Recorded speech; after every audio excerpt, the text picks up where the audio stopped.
천국과 영생을 소망하시는 성도님들 반갑습니다. 저는 신학 강사 이현준입니다. 오늘 나누실 말씀은 초등제 32과 비유한 예루살렘과 바벨론이 되겠습니다. 자, 이 말씀을 나누기 위해 본문 성구는 누가복음 21장 20절의 말씀과 요한계시록 17장 5절의 말씀이 되겠습니다. 함께 읽어보겠습니다.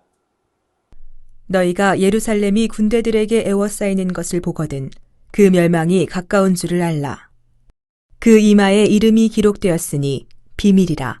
큰 바벨론이라. 땅의 음녀들과 가증한 것들의 어미라 하였더라.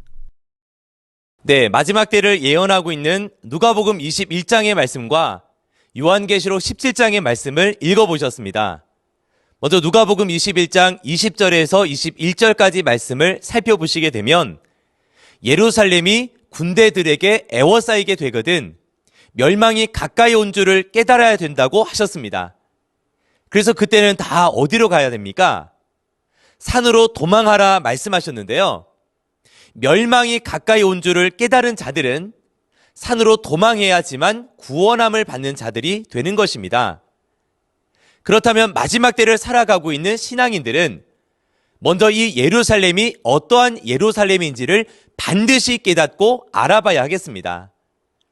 그리고 요한계시록 17장 1절에서부터 5절까지 말씀을 살펴보시면 마지막 때 7머리 10뿔 가진 짐승과 그 짐승과 함께하고 있는 음녀가 출현하게 되는데 이 음녀와 7머리 10뿔 가진 짐승이 음행의 포도주로 땅에 거하는 모든 왕들과 모든 자들을 취하게 만들고 또 만국을 미혹시킨다고 말씀하셨으니 미혹받지 않고 구원함에 이르는 성도가 되기 위해서는 7머리와 10뿔 가진 짐승 그리고 그 음녀의 실체를 깨달아야 되겠습니다. 그런데 그 음녀 이마에 바벨론이라고 하는 이름이 기록되어 있다고 합니다. 그러니 마지막 때를 살아가고 있는 우리 신앙인들은 산으로 도망하기 위해서 예루살렘이 어떠한 것인가를 깨달으셔야 하고 미혹받지 않고 구원함에 이르기 위해서는 바벨론이 무엇인지를 깨달아서 하나님의 온전한 뜻을 분별하는 성도님들이 다 되셔야 하겠습니다. 혹자들은 계시록에서 말하고 있는 이 바벨론을 가리켜 옛날 바벨론이 있었던 지금의 중동 지역의 이라크나 여러 중동 국가들이라고 자의적으로 해석하고 있지만 어찌 그런 나라들 때문에 만국이 미혹받고 음행의 포도주에 취할 수가 있겠습니까? 우리는 이 비유한 예루살렘과 바벨론이라는 곳의 실체를 깨달아서 하나님의 말씀대로 지켜 행할 수 있는 신앙인들이 다 되셔야 하겠습니다. 그래서 오늘 비유한 예루살렘과 바벨론의 실체가 무엇인지를 알아보실 텐데요. 먼저 그 실체는 하나님께 속한 선민과 그 선민의 조직체를 가리켜서 예루살렘이라 하고 바벨론은 그 반대가 되겠습니다. 사단에게 속한 이방과 이방의 조직체가 바벨론이 되는 것이죠. 자, 그 이유를 한번 살펴보실 텐데요. 육적인 유다나 이스라엘은 선민의 나라였습니다. 그리고 그 수도가 바로 예루살렘이었습니다. 그래서 실제 육적인 선민 나라와 그 선민이 살았던 성읍을 가리켜 유다와 예루살렘이라 말하는데 이 바벨론은 무엇일까요?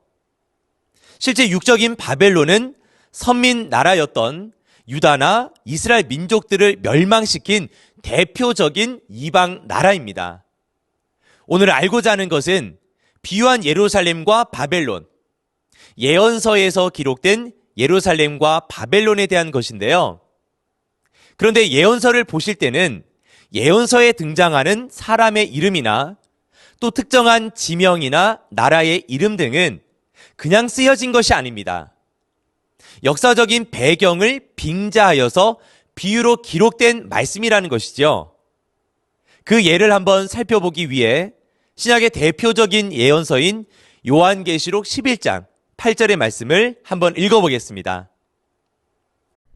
저희 시체가 큰 성길에 있으리니 그 성은 영적으로 하면 소돔이라고도 하고 애굽이라고도 하니 곧 저희 주께서 십자가에 못 박히신 곳이니라. 네, 마지막 때 두 증인이 출현하게 되는데 그 두 증인이 죽게 되고 그 시체가 큰 성이라고 하는 한 장소에 있어지게 될 것을 예언해 주셨습니다. 자, 그런데 이곳을 영적으로 하면 소돔과 같고 애굽과 같고 예수님이 십자가에 못 박히신 골고다 언덕과 같다고 말씀하시죠. 자, 우리 성도님들, 소돔이다, 애굽이다, 또 골고다다 이렇게 말씀하신 지명은 육적으로 봤을 때는 서로 멀리 떨어져 있는 곳입니다. 이 골고다는 예루살렘 성 안에 있는 곳인데 이것을 육적이 아닌 영적으로 본다면 두 증인이 죽임받은 곳도 큰 성, 거룩한 성인 예루살렘이었고 이 예루살렘이 하나님 보시기에는 패역했으니 소돔이며 애굽이라고 한 것입니다. 그래서 두 증인이 죽임받은 한 장소를 가리켜 부패하여 멸망받게 되었던 소돔과 같고 또 하나님의 백성을 이끌어내고자 모세와 아론이 바로왕과 다투었던 애굽과 같고 또 예수님께서 무고하게 십자가에 달려 돌아가시게 되었던 골고다 언덕과 같다 말씀하신 것입니다. 이렇듯 예언서에서는 지명의 역사적인 배경을 빙자하여서 비유로 기록해 주심을 알 수 있게 됩니다. 또한 누가복음 17장 26절에서부터 30절까지 말씀에서는 마지막 때를 가리켜서 노아의 때와 같고 롯의 때와 같다 말씀을 하시죠. 이것은 노아 때와 롯의 때와 같이 마지막 때도 그러한 일들이 있음을 영적으로 알려주신 말씀이 되겠습니다. 그래서 예언서에 등장하는 인명이나 지명, 국명 등은 있는 그대로 볼 것이 아니라 영적인 뜻이 있음을 반드시 명심하셔야 합니다. 먼저 우리가 오늘 영적인 예루살렘과 바벨론을 살펴보기 앞서서 역사서에서 말하고 있는 육적 예루살렘과 바벨론은 어떤 곳인가를 알아보도록 하겠습니다. 성도님들 혹시 다윗 왕에 대해서 들어보신 적 있으십니까? 이스라엘 초대 왕이었던 사울, 그리고 이어서 왕이 되었던 다윗이 있는데요. 역사서인 사무엘하 5장 4절에서부터 10절까지 말씀에서는 다윗이 시온 산성이라는 곳을 빼앗아 다윗성이라 이름하고 성을 쌓아가면서 견고해지고 강성해져가는 모습들이 기록되어 있습니다. 다윗은 예루살렘에서 유다와 온 이스라엘을 통치하였는데요. 이스라엘이다, 예루살렘이다, 또한 시온이다라고 하는 것은 하나님이 함께 하시는 선민이 있었던 곳을 칭하는 말이 되겠습니다. 그런데 이 이스라엘이 솔로몬 때에 이르러서 이스라엘 모든 민족들이 하나님께 범죄하게 되므로 하나님은 이스라엘을 남과 북으로 나누시게 됩니다. 남쪽에는 남유다가, 북쪽에는 북이스라엘이 있게 되었는데 이 북이스라엘은 아수르라고 하는 이방 나라에 의해서 멸망을 받게 되었고 남쪽에 있었던 남유다는 바벨론이라는 이방 나라에 의해서 멸망을 받게 됩니다. 이를 열왕기하 24장 10절에서부터 14절까지 말씀을 살펴보시면 바벨론 왕이었던 느부갓네살 왕이 유다와 모든 예루살렘을 멸망시키는 모습들이 기록되어 있습니다. 그래서 이 바벨론은 유다와 예루살렘을 멸망시킨 대표적인 이방 나라가 되고 이와 더불어 하나님의 백성들이 종살이하였던 애굽과 아수르 또한 선민을 멸망시킨 이방 나라가 되는 것이죠. 자, 이렇게 역사적인 배경을 살펴보셨는데 유다, 이스라엘, 예루살렘, 시온이다라고 하는 것은 하나님이 함께 하셨던 선민의 나라와 그 성읍을 칭하는 말이 되는 것이고 바벨론, 애굽, 아수르다라고 하는 것은 그 선민의 나라를 멸망시킨 이방 나라를 말씀하고 있는 것입니다. 이렇게 역사적인 배경을 살펴보셨으니 예언서에서 등장하는 예루살렘과 바벨론, 즉 영적인 예루살렘과 바벨론은 어떤 곳인지를 알아보겠습니다. 먼저 영적인 예루살렘을 한번 살펴보실 텐데요. 요한복음 1장 12절 이하 말씀을 살펴보시면 예수님 이후로는 혈통으로 된 육적 선민의 시대는 끝이 나고 영적 선민의 시대가 시작된다는 것을 알 수 있습니다.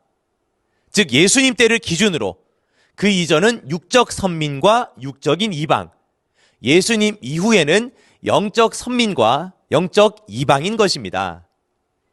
그런데 육적인 예루살렘도 베드로로 인해 이방에게 멸망받았다가 이후 다시 세워지게 되었듯이 영적인 예루살렘 선민도 두 가지가 있습니다.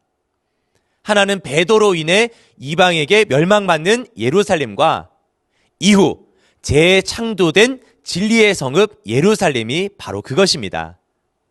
예언서인 이사야 1장과 2장 말씀에 잘 나타나 있는데요.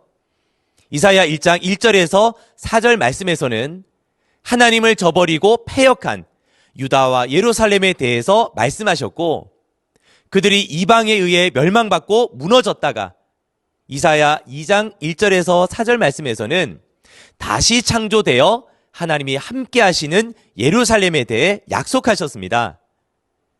예레미야 선지자도 다시 창조되는 예루살렘에 대해서 말씀하셨는데, 우리 예레미야 3장 17절의 말씀을 함께 읽어보겠습니다. 그때 예루살렘이 여호와의 보좌라 일컬음이 되며 열방이 그리로 모이리니 곧 여호와의 이름으로 인하여 예루살렘에 모이고 다시는 그들의 악한 마음에 강팍한 대로 행치 아니할 것이며. 네, 예레미야 3장 17절 말씀에서는 예루살렘은 하나님의 보좌가 베풀어진 곳이라고 말씀하고 있습니다. 실제 육적인 예루살렘도 하나님이 함께 하셨던 나라와 성읍을 칭한 말이었던 것처럼 영적인 예루살렘은 어떤 지명을 가리키는 말이 아니라 하나님의 보좌, 곧 하나님이 함께 하시는 곳을 가리켜 예루살렘이다 한다는 것이죠. 다시 창조된 예루살렘에는 하나님이 함께 하시게 되므로 진리의 말씀이 전파되지 않겠습니까? 그래서 스가랴 8장 3절에서 이 예루살렘은 진리의 성읍이 될 것을 말씀하고 계십니다. 그래서 영적인 예루살렘은 하나님이 함께 하시고 하나님의 보좌가 베풀어진 곳이 바로 예루살렘이 되겠습니다.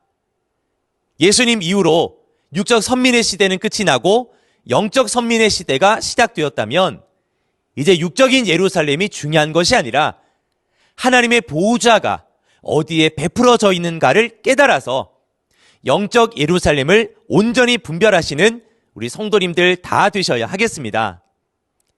그러면 영적인 바벨론은 어떤 곳일까요? 이 말씀도 예언서를 통해서 한번 살펴보실 텐데요. 예레미야 51장 7절과 그리고 25절의 말씀 함께 읽어보겠습니다. 바벨론은 여호와의 수중에 온 세계로 취케하는 금잔이라. 열방이 그 포도주를 마시고 인하여 미쳤도다. 나 여호와가 말하노라. 온 세계를 멸한 멸망의 사나 보라. 나는 내 대적이라. 나의 손을 내 위에 펴서 너를 바위에서 굴리고 너로 불탄 산이 되게 할 것이니. 네, 예레미야 51장 7절과 25절 말씀을 살펴보시면 이 바벨론에 대해서 멸망의 산이다 이렇게 말씀하고 있습니다. 이미 우리 성도님들께서 비유한 산이라는 과목을 통해 배우신 것처럼 많은 흙과 돌이 모인 곳이 산이듯 많은 사람들이 모여있는 조직체를 가리켜서 산이란다는 것이죠. 그런데 비유한 산은 배도자들이 모여있는 배도의 산과 멸망자들이 모여있는 멸망의 산과 구원받은 자들이 모여있는 구원의 산으로 나뉘어지는데, 바벨론을 멸망의 산이라 하였으니 선민을 멸망시키는 멸망자들의 조직체라는 것을 알 수 있습니다. 이를 요한계시록에서도 잘 알려주셨는데요. 요한계시록 18장 2절 말씀 읽어보겠습니다. 힘센 음성으로 외쳐 가로되 무너졌도다 무너졌도다 큰 성 바벨론이여.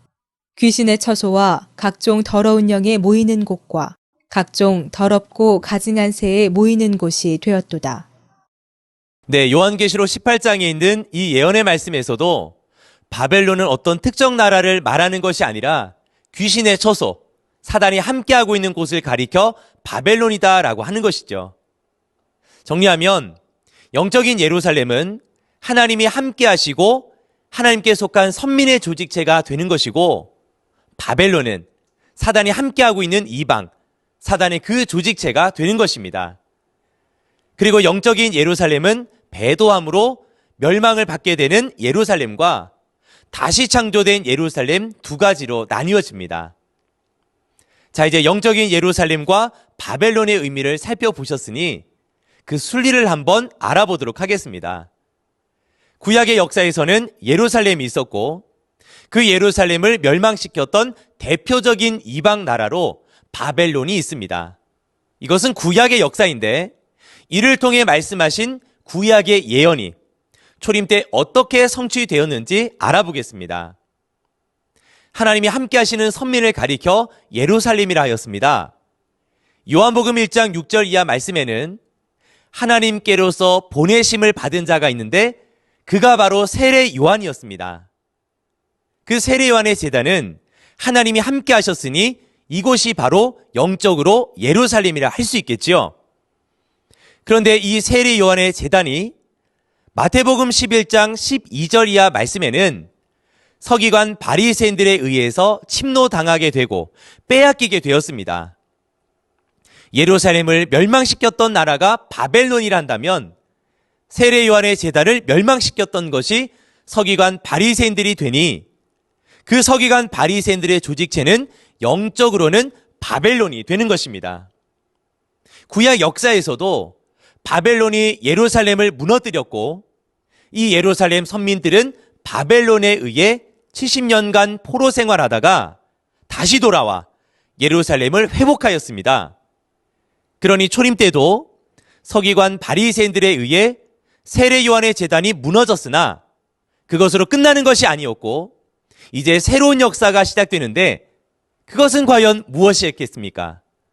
바로 예수님의 역사가 시작된 것입니다. 이 예수님께는 하나님이 함께 하신다 말씀하셨으니 예수님이 계시고 또 예수님을 믿고 따라 나온 자들이 있는 곳이 바로 하나님의 보좌가 베풀어진 곳이요 영적으로 예루살렘이 되겠습니다. 그러나 이 예루살렘은 바벨론에 의해 무너진 예루살렘이 아니고 새롭게 회복이 되고 새롭게 창조된 예루살렘이니 이곳이 새 예루살렘이 되는 것이죠. 그래서 구약의 역사와 같이 초림 때에도 예루살렘이 바벨론에 의해 무너지게 될 때 다시 회복하여 하나님이 함께 하시는 역사가 있게 되었습니다. 저 영계의 천국을 요한계시록 21장에서는 새 예루살렘이라고 하지만 지금 여기에서는 없어지는 곳과 새롭게 창조되는 곳 두 가지를 비교하여 예루살렘과 새 예루살렘이라 한 것입니다. 자, 이렇게 구약의 육적인 역사와 영적인 관계를 살펴보셨는데 도표를 통하여 정리해 드리도록 하겠습니다. 육적으로는 나라와 또 그 나라를 통치하는 왕이 있고 왕이 다스리는 백성이 있습니다. 영적으로 하였을 때는 그 나라는 바로 교회가 되는 것이고 또 그 교회에 통치하고 있는 목자가 왕이 되는 것입니다. 그리고 왕이 백성을 치리하듯 목자가 또 말씀으로 성도들을 치리하고 양육하는 것 아니겠습니까? 그래서 이 백성은 바로 성도가 되는 것이죠. 그런데 영적인 나라는 한 가지만 있는 것이 아니라 하나님께 속한 나라가 있었고 사단에 속한 이방 나라가 있는 것이죠. 하나님께 속한 선민의 나라를 칭하는 대표적인 말들이 유다, 예루살렘, 이스라엘, 시온이 되고 사단에 속한 이방 나라를 칭하는 대표적인 말들로 바벨론, 아수르, 애굽이 있겠습니다. 자, 이렇게 구약의 것과 또 영적인 관계를 살펴보셨는데 중요한 것은 오늘날의 예루살렘과 바벨론이 어떻게 나타나게 되는가 아니겠습니까? 신약의 예언하신 말씀은 재림 때 이루어질 말씀입니다. 재림 때 어떻게 이루어지며 그때 두 가지 예루살렘은 어떤 것인가 알아보겠습니다.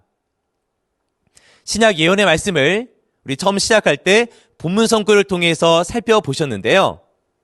누가복음 21장 20절의 말씀에서도 예루살렘이 군대들에게 애워싸이는 것을 보거든 멸망이 가까운 줄 알아서 산으로 도망하라 말씀하셨고 마지막 때를 말씀하고 있는 마태복음 24장 15절과 16절 말씀에서도 멸망에 가증한 것이 거룩한 곳에 선 것을 보거든 산으로 도망하라 말씀하셨습니다.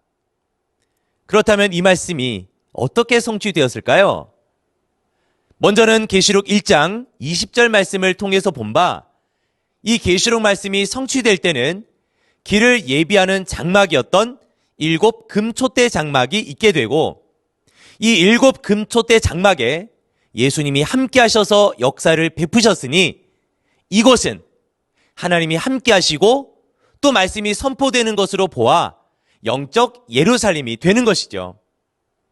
그래서 먼저 이 계시록 말씀이 성취될 때 오늘날에는 실제 육적인 예루살렘이 아니라 7 금촛대 장막, 곧 길을 예비하는 장막이 영적 예루살렘이 되겠습니다.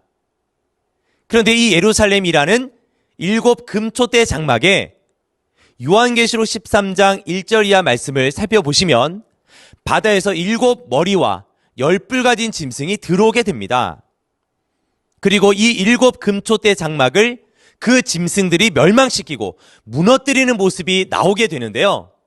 이들을 요한계시록 17장 1절에서부터 5절까지 말씀을 살펴보시면 이 7머리 10뿔 가진 짐승과 그 위에 음녀가 있는데 음녀 이마에 바벨론이라는 이름이 기록되어 있습니다. 그 이름을 왜 바벨론이라 하였겠습니까? 바로 이 영적인 예루살렘을 무너뜨리는 대표적인 사단의 조직체를 바벨론이라 하였으니 오늘날 이 7머리 10뿔 가진 짐승의 조직체가 영적으로 바벨론이 되겠습니다. 그런데 이 예루살렘이 바벨론에 의해서 애워싸임을 당하고 무너지고 멸망을 받게 될 때 어디로 도망해야 됩니까? 바로 산으로 도망해야 되는 것 맞죠? 그 산은 어떤 산이었습니까? 우리 이것을 살펴보기 앞서 요한계시록 14장 1절에서부터 3절까지 말씀을 한번 읽어보겠습니다. 또 내가 보니 보라 어린 양이 시온산에 섰고 그와 함께 14만 4천이 섰는데 그 이마에 어린 양의 이름과 그 아버지의 이름을 쓴 것이 있도다. 내가 하늘에서 나는 소리를 들으니 많은 물소리도 같고 큰 뇌성도 같은데 내게 들리는 소리는 검은 곳 타는 자들의 그 검은 곳 타는 것 같더라. 저희가 보좌와 내 생물과 장로들 앞에서 새 노래를 부르니 땅에서 구속함을 얻은 14만 4천인 밖에는 능히 이 노래를 배울 자가 없더라. 네, 이 말씀을 살펴보면 어린 양 곧 예수님이 계시고 하나님의 보좌가 베풀어져 있는 산이 시온산이라고 합니다. 그러면 이 시온산은 하나님의 보좌가 베풀어져 있으니 바로 예루살렘이 되는 것이고 바벨론에 의해서 무너진 예루살렘이 아니라 새롭게 창조된 진리의 성읍 예루살렘이니 이곳이 바로 새 예루살렘이 되는 것입니다.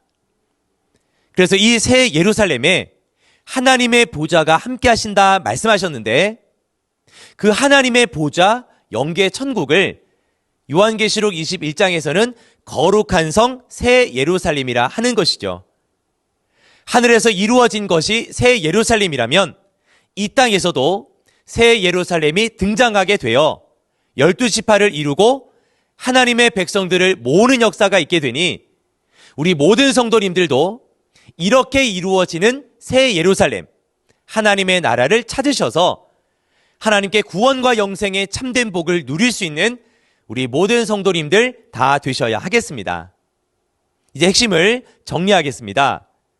성경에서 나타나는 수많은 나라 중에서 하나님이 함께 하시는 선민의 나라와 사단이 함께하는 이방 나라로 나뉘어지는데 하나님이 함께 하셔서 역사하는 선민의 조직체는 영적 예루살렘으로 사단이 함께하는 이방 조직체는 영적 바벨론이 됩니다. 그리고 선민의 나라를 유다와 예루살렘, 이스라엘로 또 이방 나라를 바벨론, 아수르, 애굽으로 말씀하셨는데 예수님 이전에는 육적인 선민과 이방이었지만 예수님 이후로는 영적인 선민과 이방이 된다는 것을 반드시 명심하셔야 하겠습니다. 그리고 영적 예루살렘도 배도하고 패역하여 멸망을 받게 되는 예루살렘이 있고 재창조된 진리의 성읍 예루살렘이 있다는 것을 깨달으셔서 새롭게 창조된 진리의 성읍 예루살렘을 찾아서 함께할 수 있는 모든 성도님들 되셔야 하겠습니다. 이렇게 마지막 때에 나타나게 되는 예루살렘과 바벨론의 관계를 살펴보셨는데요. 예루살렘과 바벨론은 두 나라요, 두 민족이니 서로 간에 전쟁의 역사가 있지 않겠습니까? 그래서 다음 시간에는 영적인 전쟁에 대해서 살펴보실 텐데 과연 누구와 누구와의 전쟁인지, 그 전쟁의 싸움터는 어디가 될 것인지, 싸우는 무기는 어떻게 되며 그 결과는 어떻게 되는가를 깨달으셔서 마지막 때 영적 전쟁의 역사에서도 승리할 수 있는 모든 성도님들 다 되시기를 주님의 이름으로 기원드리겠습니다. 끝까지 경청해 주셔서 감사합니다. 천국 비밀 비유를 알지 못하면 죄사함 못 받고 외인이 된다. 지금 때는 비사가 아닌 밝히 알리는 때. 지금은 추수 때. 추수되어 간 자는 천국의 아들들. 추수되지 못하고 자기 밭 교회에 남은 자는 마귀의 아들들. 약속대로 믿고 구원받는 자 되자.